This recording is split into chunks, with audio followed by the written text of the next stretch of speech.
Muito obrigado. É uma honra estar com vocês. Quantos creem que Deus tem para nós uma palavra essa noite? Digam amém. Eu tenho certeza que quando o Espírito do Senhor convergiu no teu coração o desejo de estar aqui, é porque com certeza a palavra de hoje estava alinhada ao que Ele tinha para falar com você. Então eu gostaria que você aumentasse a sua expectativa em Deus, porque é Ele quem tem para nós uma direção. Amém? Vocês estão em conferência e eu tenho certeza que o tema dessa conferência foi apontado por Deus. Então, Deus está convidando esta igreja para trilhar o caminho que Ele já preparou, nos trilhos do tempo que Ele tem para você, para este ano. E para isso eu quero convidar você a abrir sua Bíblia comigo, no Evangelho de Jesus, segundo o relato de João, capítulo 2.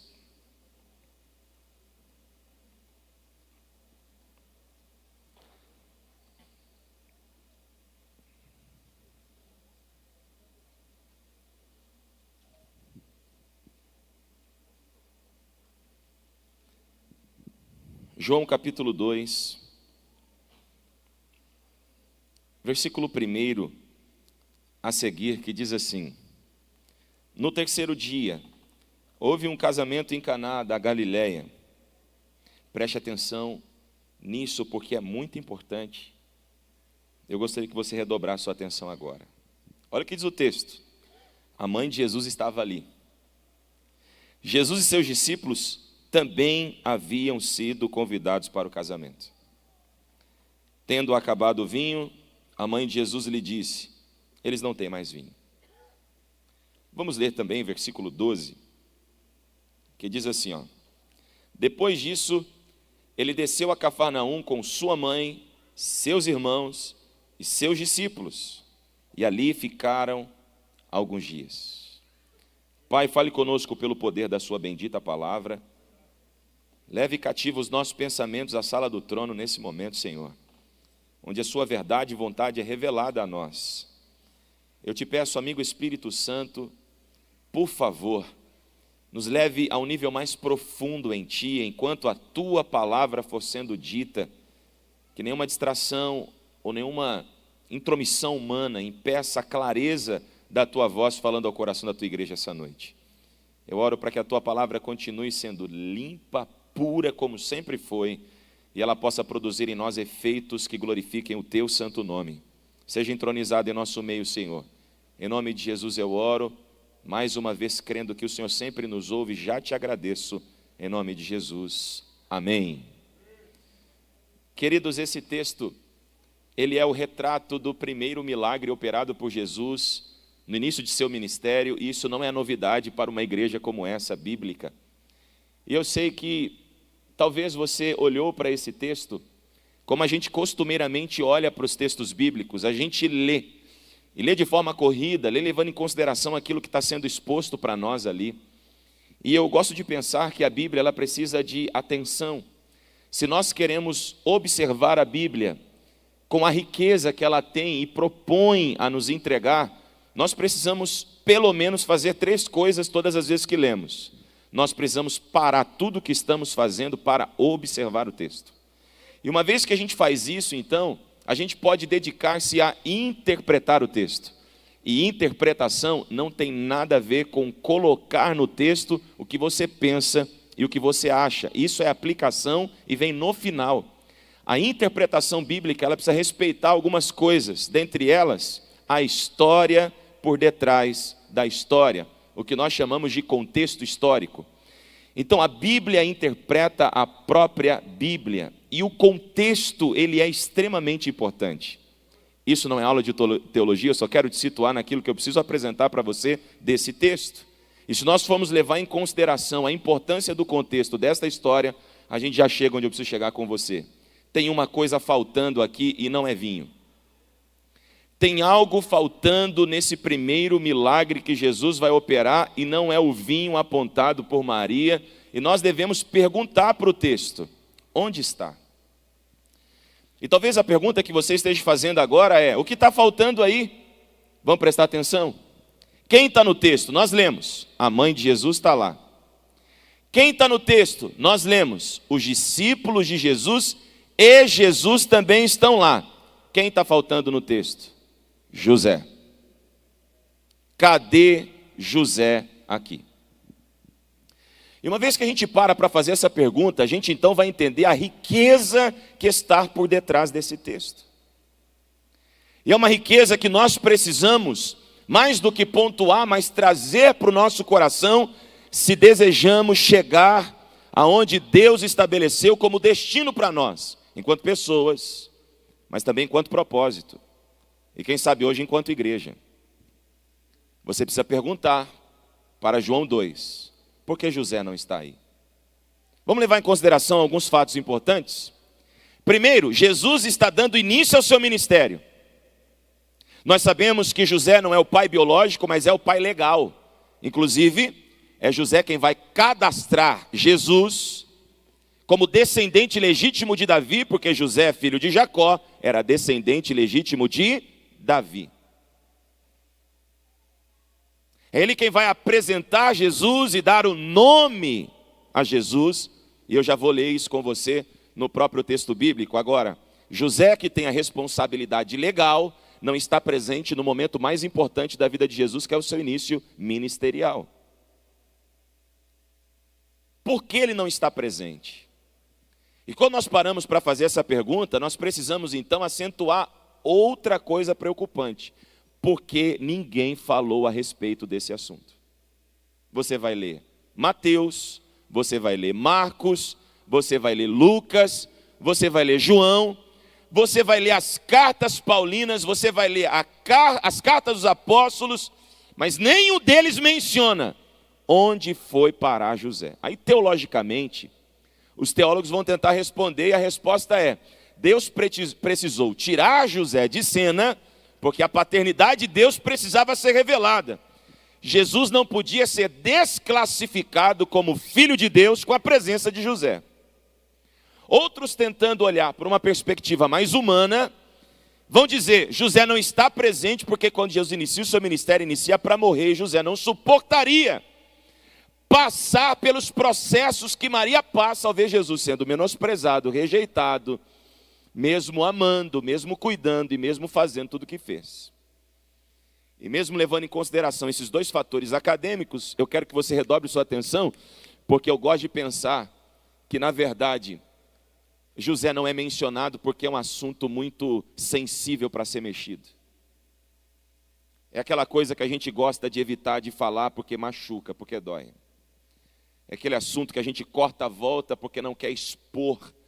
Não é porque a gente tem vergonha, é porque causa falta, saudade e dor. José não está presente aqui porque temporalmente a história nos diz que ele morreu. E eu gostaria de destacar com vocês algumas coisas importantes sobre quem foi José. Para vocês entenderem que Deus realmente está chamando vocês para os trilhos de um novo tempo, vocês precisam se lembrar de quem foi José. E se lembrar, sobretudo, que José cumpriu o seu papel. E quando o papel de José é encerrado, Jesus não deixou de cumprir o dele. Eu vim, na verdade, dizer para o coração de alguém: o céu está te convidando a continuar. Olhe para alguém que está do seu lado e diga: você não pode parar, o céu está te convidando a continuar. Existem pessoas que descontinuam por dores almáticas, geradas por perda de propósito, gerada por abuso, gerado por trauma, por abandono, por traição. Tem gente que é paralisada pela dor da falta de recurso, falta de apoio, mas tem gente que é paralisada pela dor do luto, a dor da perda de alguém que ama, a dor da perda de alguém que importa. Outros são paralisados por questionamentos não respondidos, a falta de resposta, a falta de clareza. Eu não sei o que tem paralisado você, mas eu sei o que o céu veio aqui te dizer: é tempo de continuar. Você não pode parar, porque circunstâncias estão tentando amarrar e paralisar você. Você precisa continuar. Agora, nem sempre continuar é fácil. Nem sempre continuar é leve. Nem sempre continuar é simples. Às vezes, continuar dói mais do que ficar. E por isso, quando a gente coloca na balança, decide não ir. Às vezes continuar exige renúncias que pesam demais. E quando a gente coloca na balança, decide ficar. Continuar. Muitas vezes é doloroso. Continuar muitas vezes não é fácil. E para isso eu quero que você olhe comigo para quem foi José. E com certeza você vai entender porque nenhum dos discípulos tocaram no assunto de sua morte. Vamos juntos, quem está vivo aí diz amém. Quem ama a Bíblia diz amém. Então eu vou pedir assim um pouquinho da sua paciência, porque eu estou introduzindo a mensagem. E eu preciso que você olhe comigo para alguns textos bíblicos. Vamos lá, Mateus capítulo 1, versículo 16.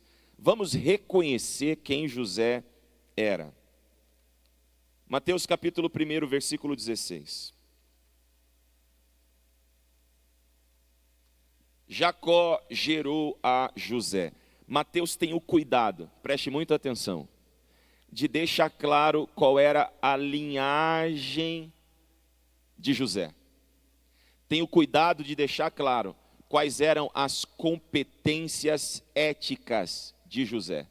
Deixa claro como José se comporta diante do casamento e também diante da promessa do Messias, mas não deixa claro como foi sua morte. Vamos descobrir o porquê? Vamos lá. O texto diz o seguinte: Jacó gerou a José, marido de Maria, da qual nasceu Jesus, que se chama o Cristo. Mateus então está deixando claro, olha, José não é o pai biológico, mas é o pai legal, porque ele se casou com Maria, que é a mãe. É quem gerou. Jesus, detalhe, ele acrescenta o Cristo, para deixar claro que o propósito dele em revelar a genealogia de Jesus é pontuar que ele é o Messias, o Salvador. Quantos entenderam até aqui? Digam amém. Agora, ele faz questão de deixar claro que José é quem vem da linhagem. Nós sabemos que Maria também tem linhagem davídica, mas Mateus vai explorar José. José. Lucas capítulo 1, versículo 27. Olha o que diz as Escrituras. José é o homem que vai desposar Maria. Ele é o homem prometido a casamento a Maria. Está claro então para nós que ele não está caindo de paraquedas na história. Está claro então para nós que José foi uma escolha de Deus. Quem escolheu José para ser o pai legal? Deus. Não é Deus escolhe Maria, José caiu de paraquedas e levou a bênção. Não. O mesmo Deus que escolhe Maria, também escolhe José, e está unindo José a Maria e Maria a José, porque ambos são escolhidos por Deus para esse propósito. De forma que, na genealogia registrada por Mateus, Jesus herda a linhagem de Davi por meio de José. Então diga comigo, José é escolha de Deus. Agora, vamos levar em consideração aqui uma coisa. Deus já deixou claro para nós em João 3,16, está registrado isso, o apreço e o amor que ele tinha pelo seu Filho unigênito Jesus. Está escrito que Deus amou o mundo de tal maneira que entregou o seu Filho unigênito para que todo aquele que nele crê não perecesse, mas tivesse vida eterna. Então aqui está claro para nós que Jesus era o Filho unigênito de Deus. Deus, na posição de pai do unigênito filho dele, Jesus, precisa confiar o seu filho à mão de um homem para o educar como homem. Quem que ele escolhe? Então José não era qualquer pessoa aqui. Quem vai ensinar Jesus a ser homem? Quem vai? José. Quem está escolhendo um pai para o filho que vai encarnar? Deus. Deus escolheu quem? José. Então José não é qualquer um. José é a escolha de Deus. E quando Deus escolheu José, escolheu por um motivo. E a Bíblia diz para nós qual é o motivo. Vamos ver? Observe comigo algo importante. Mateus capítulo 1, versículo 19, vai destacar uma característica em José que antecede o sonho e a visão que ele vai ter do céu. Antes de José ver anjo, antes de José ter um sonho espiritual, antes dele descobrir que quem Maria vai gerar é o Messias, o texto diz que ele era justo. Ele não ficou justo depois que o sonho veio. Não se tornou justo depois que o céu se abriu. Ele já era antes do céu se abrir, antes do anjo falar, antes do sonho acontecer. Porque José, seu marido, sendo justo, não quis infamá-la. Quando Maria vem com a notícia de que ela está grávida do Messias, José não quer infamá-la, não quer prejudicá-la. Então ele pensa com ele quietinho: eu vou fugir. Não vou prejudicá-la, só vou deixá-la secretamente. Vamos pensar aqui uma coisa. José é prometido a Maria dentro de uma cultura sistêmica, organizada, dogmática, mas sobretudo doutrinária. E ele sabe que se ele expõe a gravidez dela, o que acontece? Morte por apedrejamento. E ele livre para seguir com a vida, casar, e vai ser visto como justo ainda. É por isso que a expressão justo aqui no grego, ela tem mais sentido que no português. Porque se ele infama ela, se ele conta que ela está grávida, ele continuaria, segundo a lei de Moisés, sendo justo, porque era isso que a lei orientava ele a fazer. No entanto, a expressão grega que aparece é de kaios, que é justo e misericordioso. Então José carrega a justiça de mãos dadas com a misericórdia. Decide dar a ela algo que talvez alguns homens que estão aqui, como eu, não daria dentro de uma situação como essa. Dar a ela proteção, mesmo se sentindo traído por não entender muito bem o que está acontecendo. Ele era justo, mas ainda precisava aprender sobre questões espirituais que ele não entendia. Então o que ele decide fazer? Sair secretamente. Acompanhe comigo essa linha de raciocínio aqui. Quando ele pensa consigo sair secretamente, Deus poderia também tê-lo deixado ir, se ele não precisasse de um pai para o seu filho. Sim ou não? Ninguém vai difamar Maria. José sai sorrateiramente. Eu sou o pai. E ponto final. Mas não é isso que Deus faz. Quando o coração de José desenha secretamente a fuga, o céu se abre para ele. Deus decide intervir. Porque José era a escolha de Deus também. Alguém comigo aqui? Então o que vai acontecer? O que vai acontecer é que no capítulo 1, versículo 20, o anjo do Senhor vai aparecer no sonho dele. E olha que coisa incrível e ao mesmo tempo paradoxal. Quem é o homem dos sonhos do Antigo Testamento? Que todo mundo conhece. Chamava José também. Não tenho tempo para discorrer sobre isso, mas uma coisa eu tenho para dizer.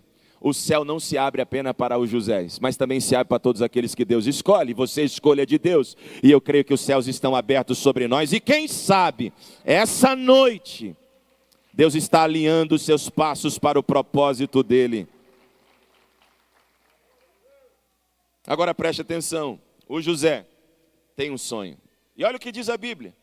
Mas enquanto pensava nisso, apareceu-lhe um anjo do Senhor em sonho e disse: José, filho de Davi, não tema receber Maria como esposa, pois o que nela foi gerado procede do Espírito Santo. Aí o próximo texto, José vai discutir com o anjo.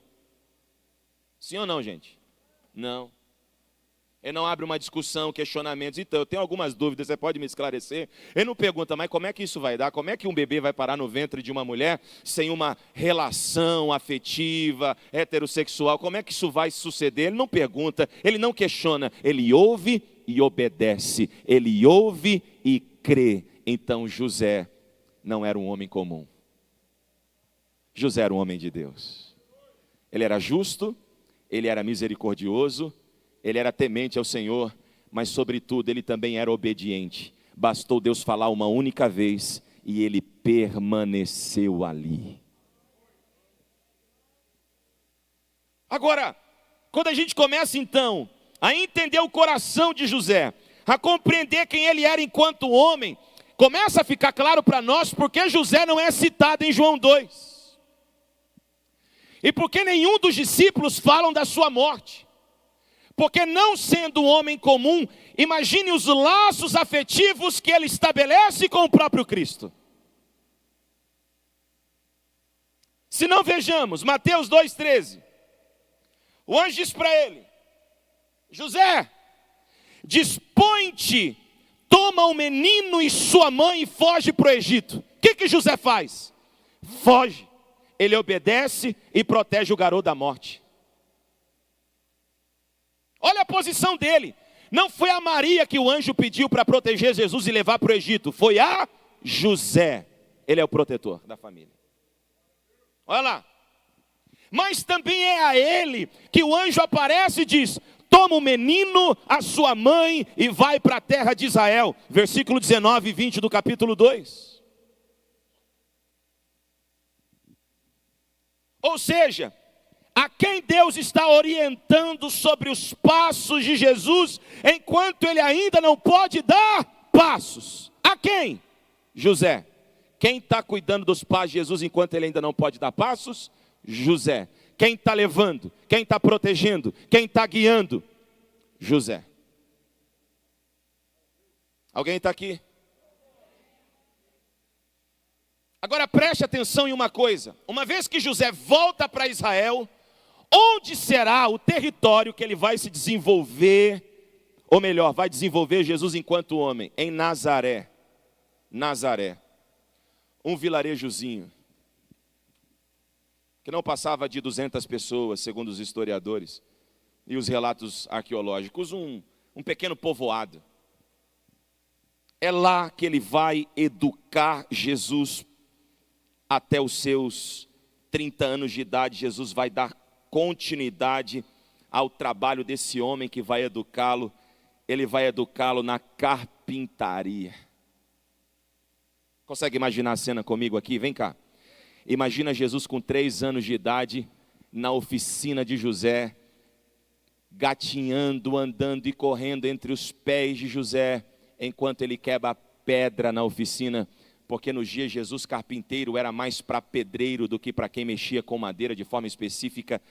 Então ele cresce aprendendo o ofício de José. Você consegue imaginar comigo os vínculos afetivos que uma criança vai estabelecendo com quem ele olha e vê como seu herói? Ele cresce ouvindo sua mãe dizer, quando você foi ameaçado por Herodes, o teu pai te protegeu e te levou para o Egito. Quando você foi ameaçado, ele te protegeu. Quando Herodes morreu, o anjo apareceu para ele e te trouxe de volta para cá. Jesus vai exercer 3 anos e meio de ministério, mas e os outros 30 anos? Onde ele cresce? Com quem ele se desenvolve? Com quem ele aprende? Olhe para mim, quem ensina a falar? Dar os primeiros passos? José está lá. E parece que a história silencia a importância desse homem. O que Jesus aprende sobre justiça e misericórdia pela perspectiva humana, enquanto homem, porque eu quero que você se lembre, eu não estou rebaixando Jesus, eu só estou te lembrando que ele se fez carne. Filipenses 2 diz que ele esvaziou-se de si mesmo. Paulo, quando escreve a carta aos Filipenses, deixou claro kenosis, do termo grego esvaziamento, mesmo sendo igual a Deus, não julgou por usurpação ser igual, mas esvaziou-se e fez-se homem, servo. E você se lembra muito bem que o que expulsou o homem e a mulher do jardim foi a tentativa de ser Deus, mas o que nos trouxe de volta à comunhão com Deus foi o fato de Deus se fazer homem e nos ensinar de volta o que é ser gente. Deixa eu te falar uma coisa, Jesus não veio para te ensinar a ser Deus, Ele veio para te ensinar a ser gente de novo, porque o pecado tentou fazer com que os homens buscassem ser divinos, onde Deus os criou para serem humanos. O orgulho nada mais é do que a expressão de uma divindade falsa criada no nosso próprio coração. Qual é a gente orgulhosa? É gente que senta numa posição, num trono criado por si mesmo, para medir, para questionar, para julgar, para apontar. Mas quem é gente sabe o valor da carpintaria, porque é lá que a gente aprende a ser gente de novo. Olhe para mim. E abra bem os seus ouvidos agora, porque eu saio da introdução e você já entendeu quem é José, o valor de José, a expressividade de José. Tudo que a história nos conta sobre ele nos apresenta um homem justo, temente a Deus, obediente, protetor, marido de verdade, pai. Agora então começa a ficar claro para nós que esse assunto não é um assunto pautado, a morte de José não é um assunto explorado, porque é um assunto sensível. E por que é um assunto sensível? É óbvio. Imagine comigo, era a responsabilidade do filho primogênito assumir o lugar do pai na falta do pai. Assumir o lugar do pai implicava assumir as responsabilidades, o propósito e a missão. É por isso que você vai perceber que em todo lugar que Jesus está no início do seu ministério, quem está com ele? Sua mãe e seus irmãos. Porque quem é o responsável legal agora da casa? Jesus. É Jesus quem vai ser o responsável pelas demandas que outrora estavam sobre a responsabilidade de José. Então o que é que Jesus está fazendo? Honrando seu pai. Porque a palavra honra no hebraico não tem a ver com pegar o microfone e ficar falando bonito de alguém. Não tem a ver com dar um presente bacana para alguém que você ama. Honra tem a ver com assumir a responsabilidade e continuá-la. Honra teu pai e tua mãe, segundo os preceitos do Antigo Testamento, é isso. Pega e continua. O que Jesus está fazendo é honrar José. Quem está com ele? Sua mãe. Quem está com ele? Seus irmãos. Quem está com ele? Seus discípulos. Preste atenção em uma coisa. Quando Jesus vai para aquele casamento, ele vai para aquele casamento sem a presença do pai, que o amou, o protegeu e o educou. E olhe para mim, precisa amar muito para educar como filho aquele que você não gerou biologicamente. E ele amou. E como amou. Ele era o pai legal, não biológico, mas amor, educou, ensinou. Olhe para mim agora, porque Jesus vai começar o seu ministério. E você descobriu por que José não está lá. José não está lá porque morreu. Por que é que Jesus não ressuscitou José? Porque José morre antes do tempo determinado para ele dar início ao seu ministério. Como é que eu sei disso? Jesus é batizado por João Batista, Lucas capítulo 4, versículo 18. Ele vai aplicar, usando a própria Bíblia, o início do seu ministério, dizendo o seguinte: o Espírito do Senhor está sobre mim, pelo que me ungiu a proclamar boas novas, dar vista aos cegos, libertar os oprimidos, a operar os sinais que vocês verão a partir daqui. É o Espírito quem está me habilitando a partir daqui a fazer o que eu vou fazer. Tudo que vocês me virem fazendo, é o Espírito quem está me habilitando para fazer. Ou seja, antes do Espírito vir sobre ele, segundo o relato de Lucas 3, 21, Jesus não operou milagres. Ele sentiu o luto da perda de José como gente igual a gente. Ele olhou, viu sem nada poder fazer. Ou seja, de todos os lutos que Jesus sente depois, o de José é mais dolorido. Eu vou te explicar por quê. Porque no do amigo Lázaro ele chora, mas ressuscita. A unção da vida está sobre ele. Mas no de José ele enterra e não pode ressuscitar. Doeu. Doeu tanto que Jesus não fala sobre essa morte, os discípulos não falam sobre essa morte, ninguém fala sobre essa morte. É um vazio. A história não fala sobre essa morte, é um vazio.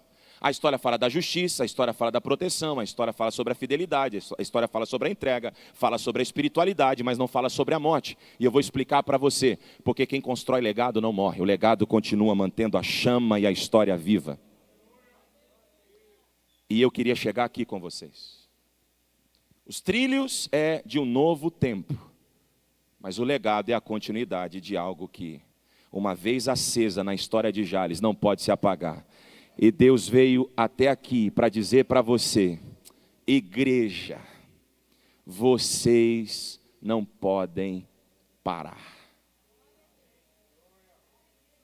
Posso ser sincero e direto agora? Você que entrou 2026 pensando em parar, tirar o pé, desacelerar, desistir, recuar. Talvez a mentira que Satanás plantou na tua mente tem gente mais jovem para fazer a partir de agora. Deixa eu te falar uma coisa, se Abraão pensasse assim, Isaac nunca teria nascido. Se Moisés pensasse assim, Deus não teria libertado o povo da escravidão do Egito.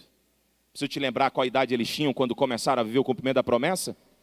Tua idade não é pretexto para Deus não fazer o que precisa fazer, muito pelo contrário. Quanto mais maduro é você, mais ferramentado está você para o cumprimento do teu chamado. E eu vim dizer para o coração de alguém, 2026 não é tempo de parar, é tempo de se colocar no trilho e continuar fazendo o que Deus chamou para fazer. É tempo de continuar. E para você que é jovem, não pegue como desculpa a ilusão de que porque os mais velhos estão, não há espaço para os mais novos agirem, porque isso é mentira. É exatamente porque os mais velhos estão que você deve pegar a mão com a mão deles e fazer a força que você precisa fazer com a sabedoria deles, para que o chamado se cumpra, o legado se estabeleça e a missão seja alcançada. Não tem desculpa para quem Deus chamou para continuar. Parar, não tem desculpa. Não tem desculpa. Sendo assim, podemos caminhar para o final dessa mensagem. E eu posso dizer uma coisa para você. Doeu, mas Jesus não parou. Fez falta, mas Jesus não parou. Foi difícil, mas Jesus não parou. Não foi fácil, mas Jesus não parou. Cadê José? Não está aqui, mas Jesus continuou. Vamos ler de novo então? João capítulo 2, e olha como a gente lê diferente agora. João capítulo 2. O texto diz: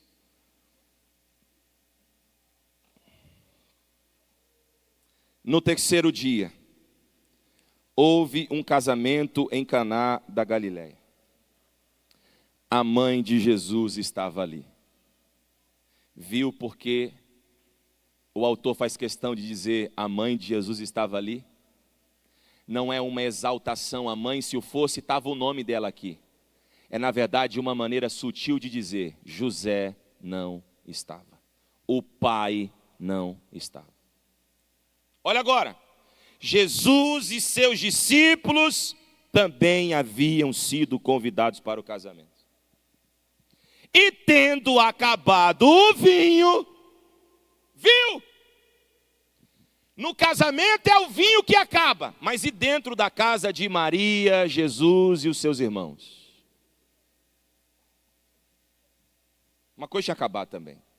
E você vai perceber agora que Jesus vai devolver aquilo que simboliza alegria dentro de um casamento, quando essa alegria está marcada pela dor do luto dentro da própria casa. Ou seja, a dor que ele vive dentro do ambiente familiar não impede de restaurar o ambiente familiar de outro.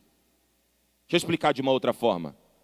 Sua dor não impediu de ser resposta para a dor do outro.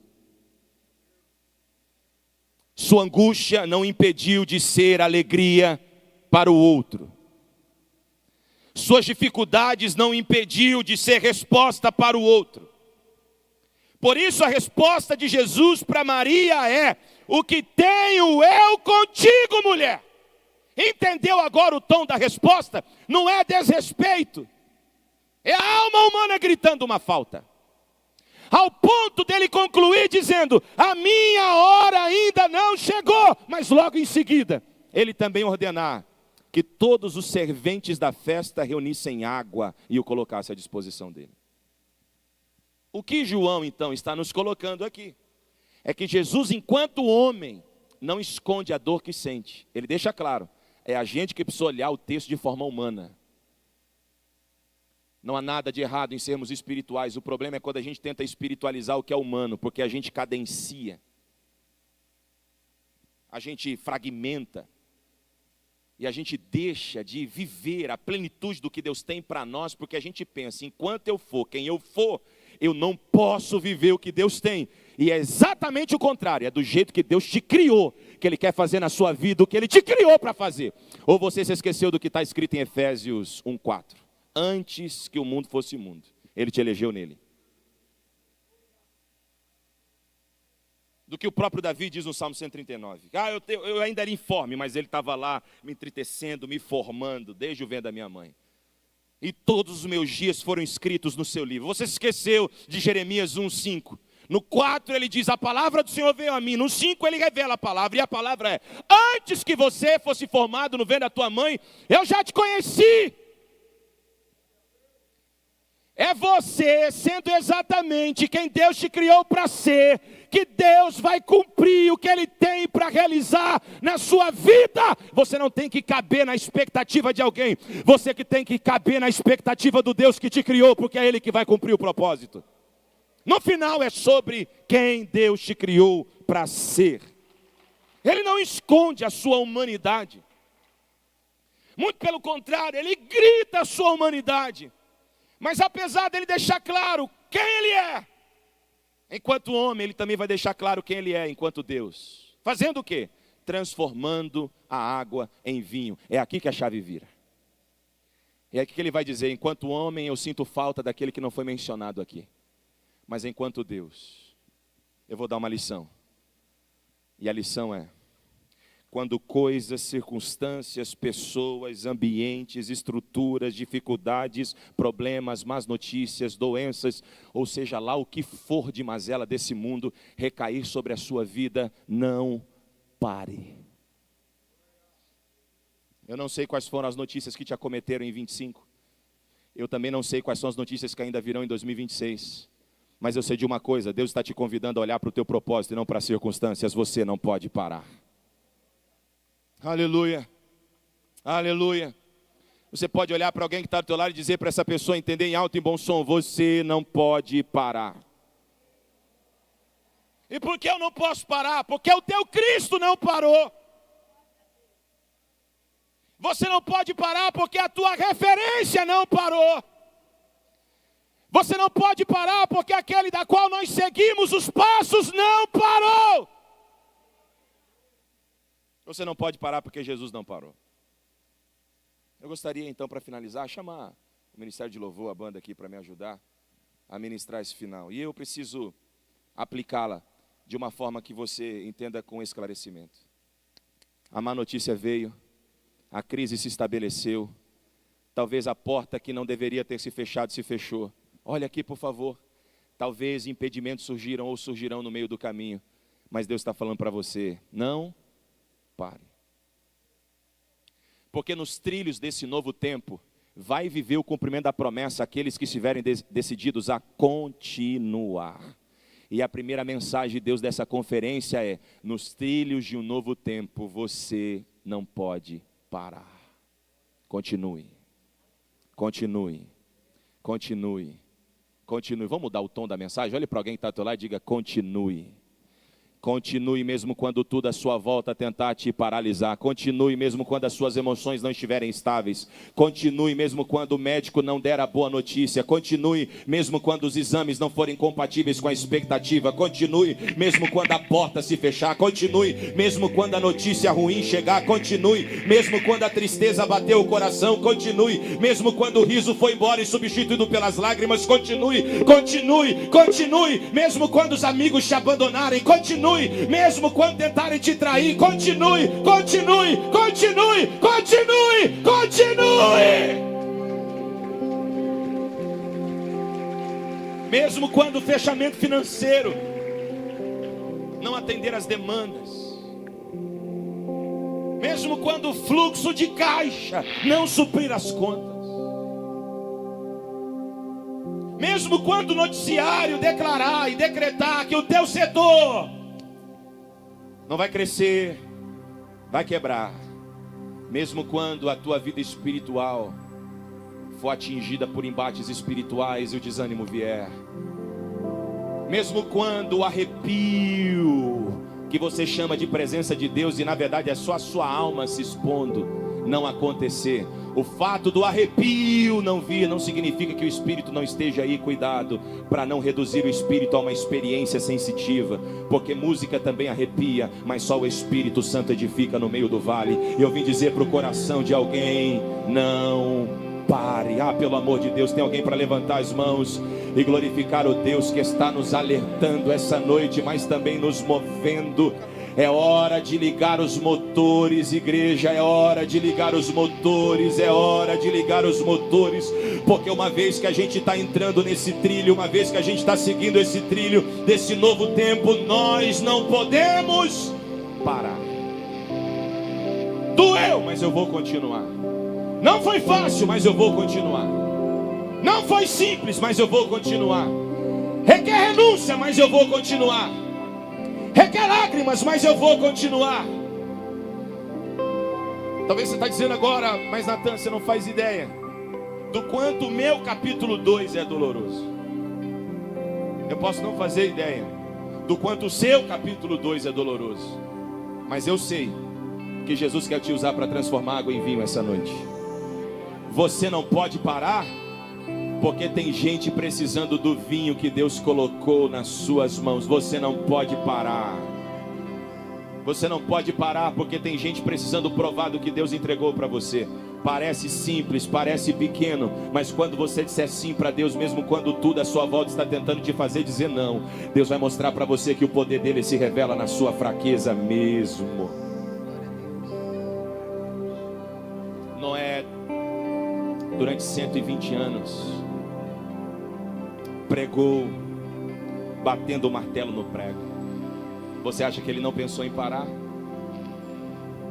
120 anos.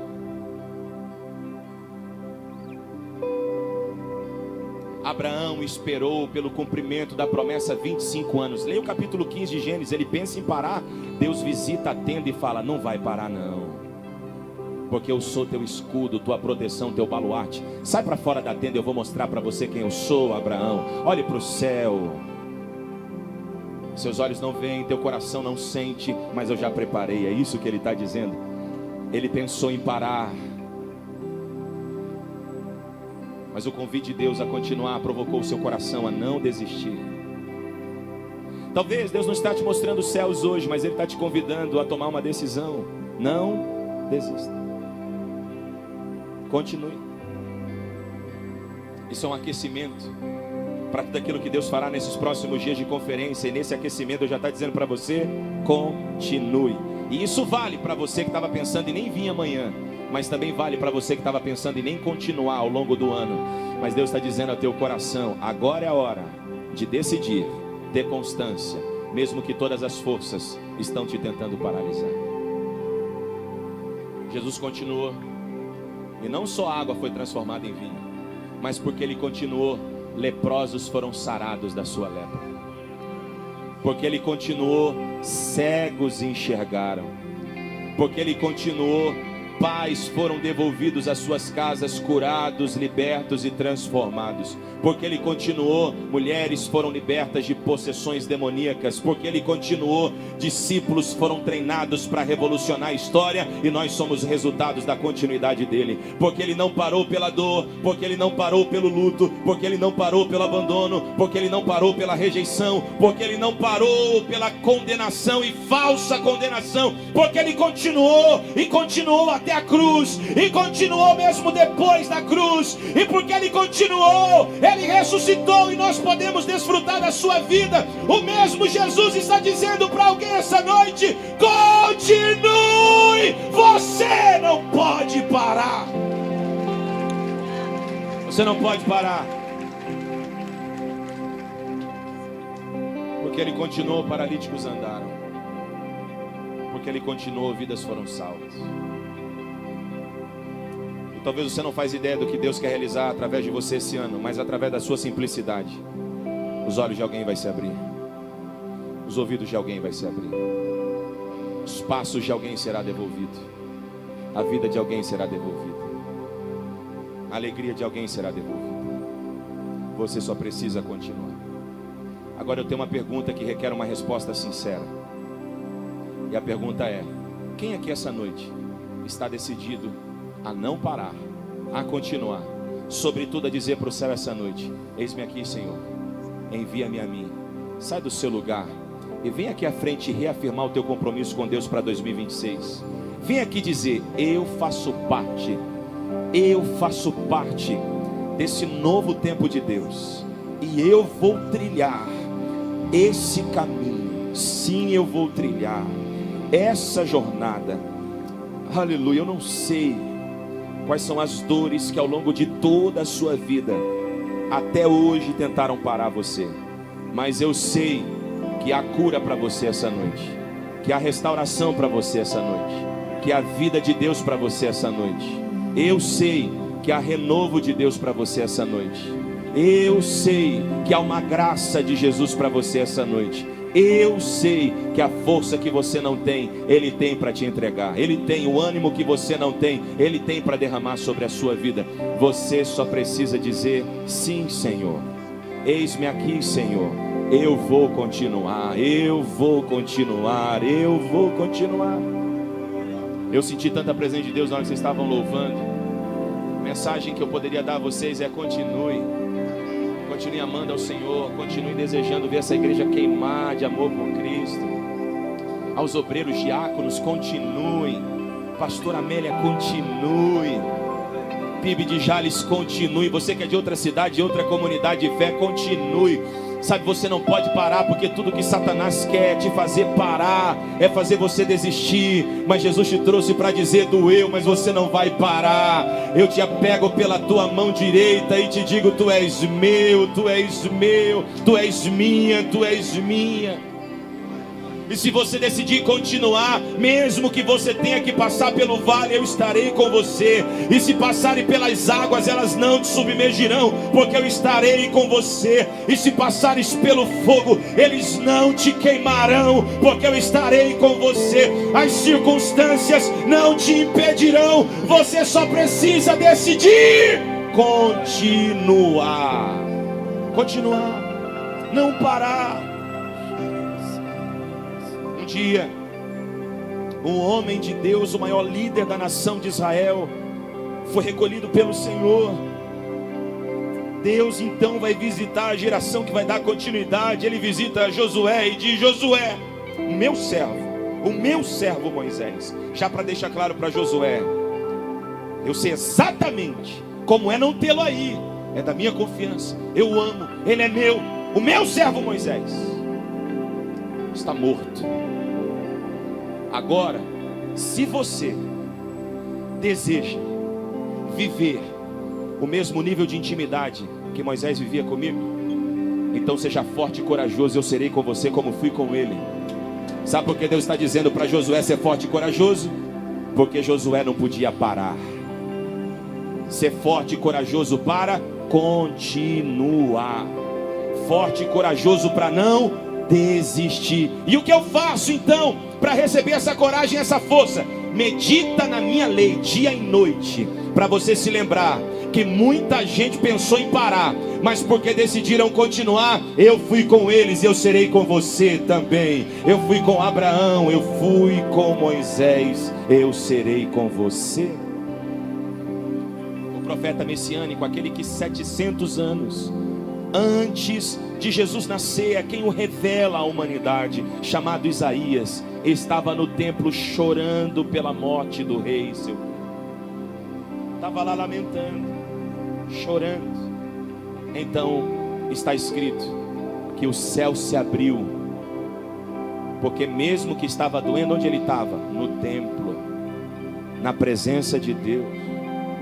Eu sei que tem gente aqui que ainda está sofrendo as angúrias e angústias que ocorreram na pandemia. As perdas que você sofreu lá atrás ainda pesam sobre os seus ombros. Tem gente que atravessou um 2025 de luto. Eu não me refiro só à partida do saudoso pastor Elias, que tanto faz falta e continuará fazendo. Talvez na sua cabeça eu vim pregar sobre isso hoje, mas não é.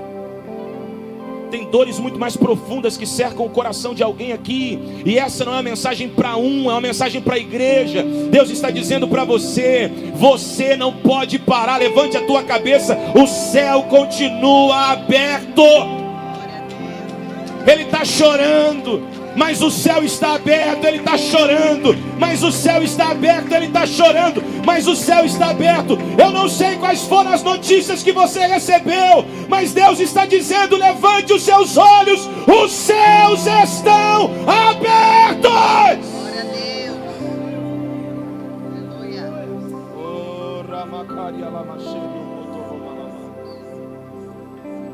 Os céus estão abertos. Ele vê o Senhor assentado sobre um alto e sublime trono.